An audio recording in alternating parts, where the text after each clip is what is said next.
begin in West Africa. Now, the African Continental Free Trade Area Secretary General Wamkele Mene says that Africa must tap in on its resources to avert a looming food crisis. Speaking at the sidelines of the African Development Bank's group annual meeting in the Ghanaian capital Accra, Mene says that Russia's invasion of Ukraine has exposed Africa's weakness on food security.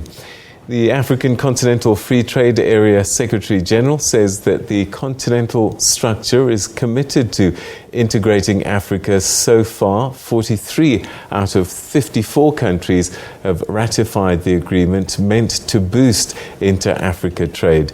Mene says that the process must be accelerated, whilst Tanzanian President Samia Suluhu Hassan says that women and youth-owned entities must not be left out as the continent seeks to recover economically.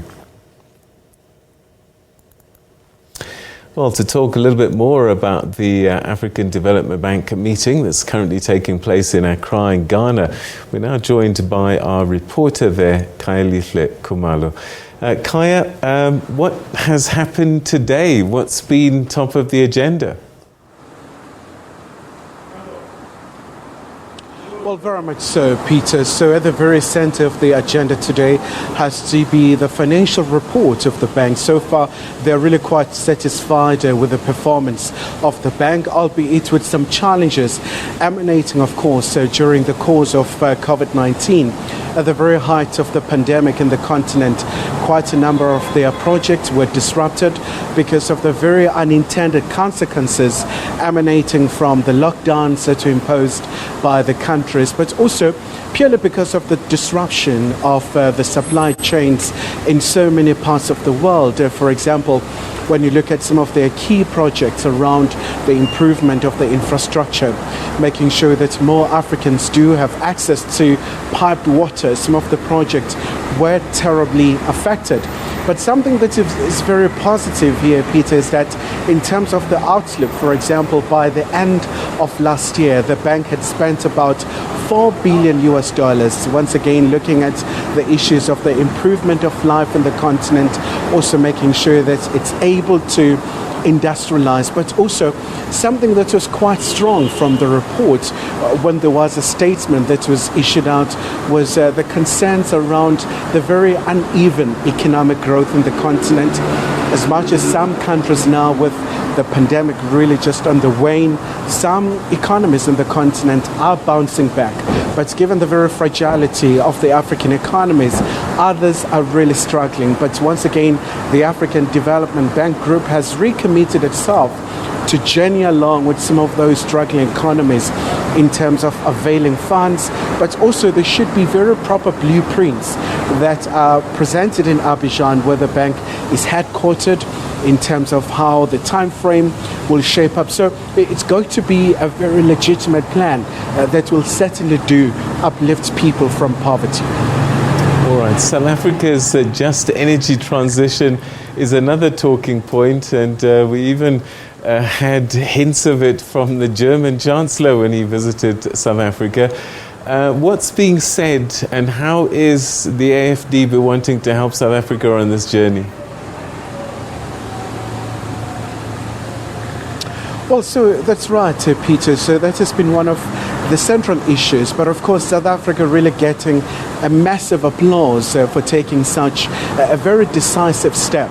So the bank once again has thrown its weight behind this project in terms of the resource mobilization, the vow to work with South Africa, but also we know during the course of the G7 summit, also there was a commitment from the world leaders that they'll be working with South Africa in this regard. And we do know, the bank does acknowledge that it's going to be an incredibly complex process, because here you do have quite a number of coal-fired power stations in South Africa. So this over-reliance on the fossil fuel really posing massive threats for the country. Already we've seen very terrible scenes given the very harsh realities of climate change. Another very important issue that has been gaining traction in the corridors of discussions amongst the delegation.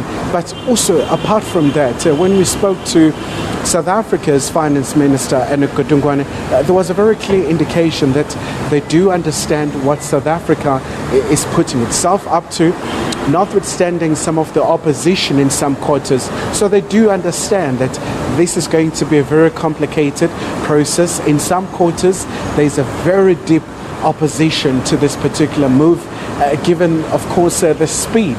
But obviously they're very mindful of the challenges that the country is facing, especially where we've seen the recurring power cuts and really impinging and affecting significantly South Africa's economic growth. So this is a window opportunity for the country to rework its energy, but also be a very good example, not just in sub-Saharan Africa, but to other countries in Asia, in countries like Philippines as well, and many others as well.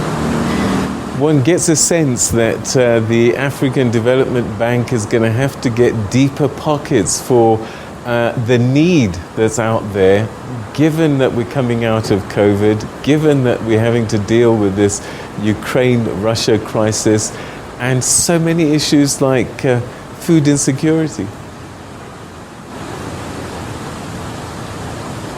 Well, very much so, Peter. It's a very untenable situation, really. So a lot of people do understand the emergency with all the cocktail of challenges really facing the continent, especially around food insecurity. So right at the very outset, the president of the African Development Group, President Adesina, made a very strong commitment that the continent will avert this food crisis, but also saying they do have their ducks in the row in terms of making sure it does become a reality, especially because some very serious lessons were picked up from COVID-19, where the continent really was caught with their pants down in so many respects. So they do understand that with this particular issue of food insecurity, with some countries in the continent terribly exposed, given, of course, the imports that they do get from Russia and Ukraine. And, of course, there is no sign that the conflict is going to end anytime soon, especially because with a significant amount of grain that has been blocked from leaving Ukraine and really affecting a lot of African countries. So, for example, they do talk about supporting the countries to plant a number of seeds that are climate resilient. And of course, some of the countries where it's been taking shape, for example, in Ethiopia, for example, in terms of their wheat, this year they do have quite a substantial amount that is going to cover their citizens and some of their neighboring countries.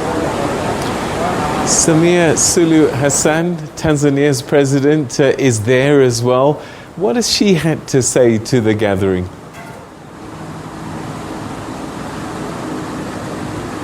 Well, it's more like a honeymoon for her, Peter, because, I mean, this is her very first meeting as a head of state.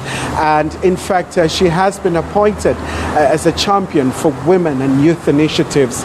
In terms of the projects that have been emphasized by the Continental Free Trade Area, she had an opportunity where she went to see the facility, of course, accompanied by the Secretary General, Wamkele Mene, a South African who has been positioned right here in the Ghanaian capital, Accra, to oversee this particular Continental project. It is, of course, projected to be a game changer in some respect, especially because it's likely to be a biggest, free market structure of this particular volume, given the number of population size in Africa. But of course, one of the major concerns is around the ratification, that only 43 countries out of 54 have ratified the agreement, paving the way to make sure that economic integration does become a reality. But one of the very serious preconditions, Peter, is the issue of peace and security. So where we are in West Africa, not far from the Ghanaian capital, you do have the region the Sahel region, where the issue of insecurity is a major concern.